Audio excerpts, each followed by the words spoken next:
The Gospel of John is a portrait of Jesus Christ in his saving work and word, with a focus on the last 3 years of his life, especially his death and resurrection. Its purpose is given clearly in John 20, verses 30 and 31. You don't need to go there. I'll read it to you.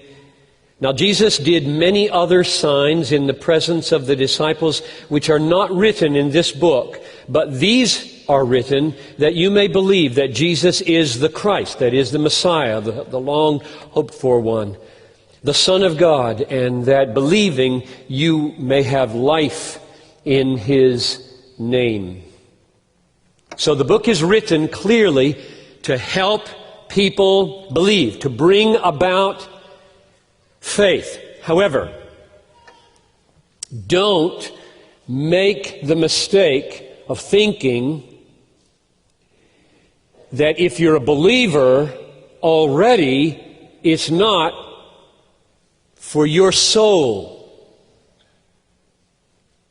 There's a lot of people who think that sentence means this book is written to make unbelievers believers, so I'll read Romans.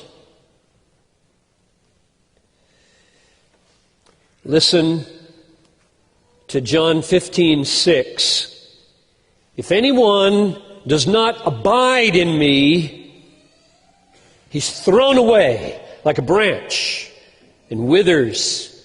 And the branches are gathered and thrown into the fire and burned.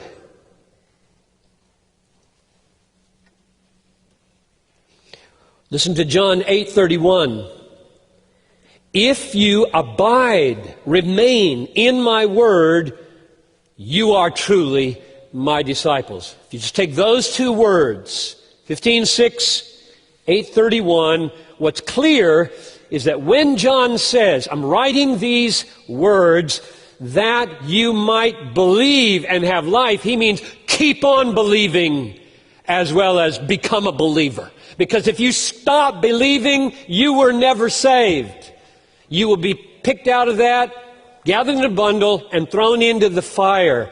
Those who abide in me. That means keep on trusting me, believing me. That's what branches do in vines. They draw down life.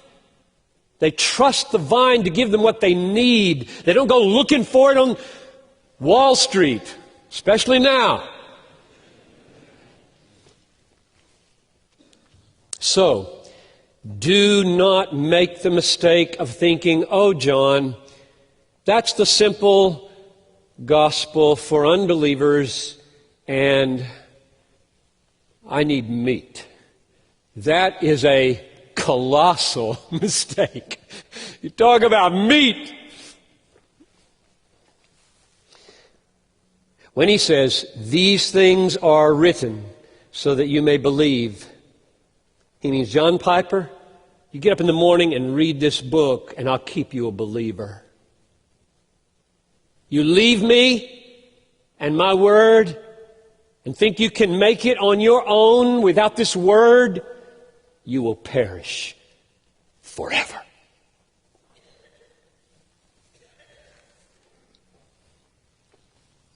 And yes, chapter 10 teaches nobody can pluck us out of his hand.